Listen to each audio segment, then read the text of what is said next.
Доктортой хөгжлөх боловсрол 2 төслийг хүрээнд бид нар одоо өөрсдөө чадвар эзэмшээ зогсоогүй хөдөө орон нутгийн үе тэнгэгэндээ бас түгээсэн. За ямар аргаар түгээн дэлгэрүүлсэн бэ гэх юм бол боловсролын ерөнхий газрын дэмжлэгтэйгээр галчгуудын нүүдэл нэртэй багш сурагч солилцоо хөтөлбөр явуулсан. Иргэний ёс зүйн боловсролын хичээл рүүгээ чиглэсэн малчны хотод очиж бас туршлага солилцсон. За бид нэр ингээд малчны хотод ирсэн байж байна. Тэгээд энэ дээрээ их юм хийлээ. За жишээ нь бол анх удаа морин үзлээ. Гурилан тос хийхийг харж сурлаа. Тэ бохом. За тэгээд сурлаа. Борц хатаж авахыг үзлээ. Хорхог идэж үзлээ. Хорхны халуун чалуу барьж үзлээ. Тэгээд тэр нь болохоор ингээд эрүүл мэндэд аягүй тустай хүний ядаргай тайлж өгд юм байна. Тэгэхээр бас хураг ишигтэй тоглолоо. Айгүй хөөрхөн байд юм байна. Яг орж ирсэн чинь ингээд өгжний болохоор бөөнөрө гар хөхөөд амар эвгүй байсан. Тэгээд одоо болохоор арай тасаад гоё хийж байна. За тэгээд спортын нөхөрсөг тэмцээн, тэлээ сурвалжлага, үйлчлэг гэх мэт ингээд олон сургалтууд зохион байгуулж ирсэн. За тэгээд үүний хажуугаар бас манай сургууль ингээд солилцоо өрнөлдсөн ирсэн багш сурагчид зөндөө олон сонирхолтой сургалтууд зохиосон гинлээ.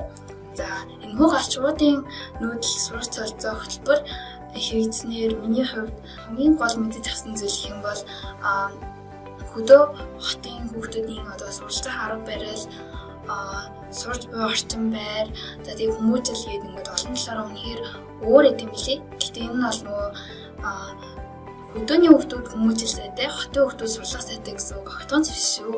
За тэгээд миний бодлоор энэ үйл ажиллагааны эрэг тал нь гэх юм бол бас хөдөөний өөрний давуу тал хотод хотын өөрний давуу тал хөдөөд ингээд түгээн дэлгэрч байгаа нь.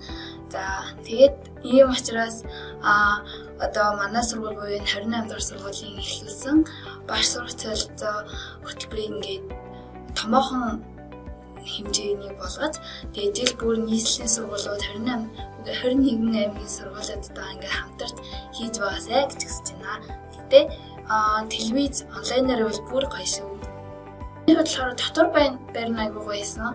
Одоо галтаваан гэхэд дээр үеийн нөгөө жигтэй таваг, төмрийн таваг гэл ингээл олон сонирхолтой. Тэгээд бас дотор байрны хүмүүс ингээл тарах болгондоо мэдлэл өглөөний минь сайхан амарсан, өдрийн минь дөрөө минь сайхан амараа гэл тэр нь аягүй хөргөн гоёсэн.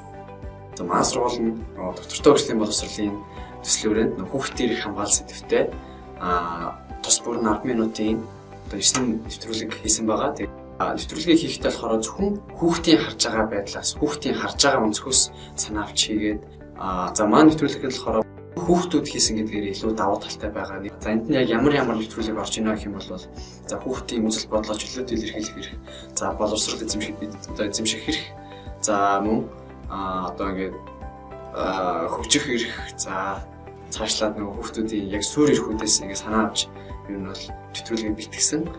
Чудад яг ямар мессежийг өгөхийг зорьсон бэ гэх юм бол хүүхдийн эрх зөрчигдөж байна гэж хэлэхэд хүүхдүүд яг өөрсдөө хаанч байдаггүй.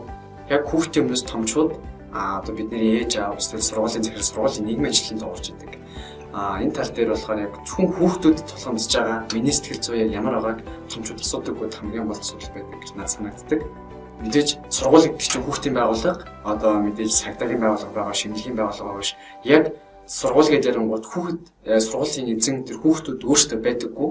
Тийм учраас бид яг энэ хүүхдийн одоо ингээд суурь зөрчигддөг энэ суурийг эсэрхтээ тулгуурлаад томчуудад зориулж, хүүхдүүдэд зориулж, хүүхдүүд бас өөрсдөө хамгаалдаг байгаасай, томчууд нь ойлгодог байгаасай, хүүхдүүд дээлтэй байгаасай.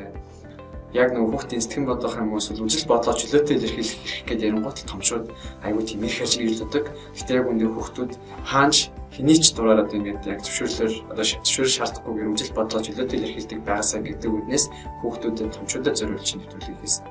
За хүүхдүүд бид нар болохоор доктортой үзэл боловсрол 2 төсөлтэй хамтраад хүүхдийн талаар баримтат кино хийсэн. За энэ баримтат киногоо яагаад хийх болсон бэ гэхээр хүүхдүүд бид нар одоо ингээд ковид болоод том байтугай хүн л амар хэцүү байсан. Тэгээ ерөнхийдөө бол энэ ковид хүүхдүүд биднэрт амар нөлөөлөд хэцүү байна гэж бодсон. Тэгэхээр яг үнэндээ ковидаас том асуудал кино хөвцөд гарсан. Энэ нь яг юу вэ гэхээр Томчуудын хүүхдэд үзүүлэх нөлөө. Томчуудын хүүхдийг харах үнцэн хамгийн том асуудал.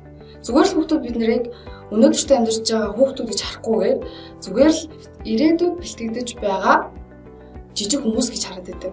Энэ бол хамгийн том асуудал байсан хүүхдүүд биднэрт. За энэхүү киног маш томор өргөө кино театрын 1-р тамирын 5 сарын 31-нд киног нээлттэйсэн байгаа. Ерөнхийдөө бол ер нь миний зүгээс үеийнхний дуу хоолой болж хэлэхэд саяса хүүхдийг зөвхөн өнөөдөртөө амьдарч байгаа хүүхд гэж харахгүйгээр ирээдүйд бэлтгэж байгаа зүгээр нэг жижигхэн хүмүүс гэж хараад байдаг хэцүү хүчүүд. Яг нэг тийм нөгөө хайрцагнаас гарцдаг гэдэг шиг хүүхдүүдийг хайрцаг дотор сэтгүүлээд байдаг. Яг үүндээ хүүхдүүд бид нар чинь хайрцагнаас гарц сэтгэх чадвартай, бүрэн дүр боломжтой ирээдүйн эхлэл юм шүү гэдгийг томчууд нь ойлгосоо.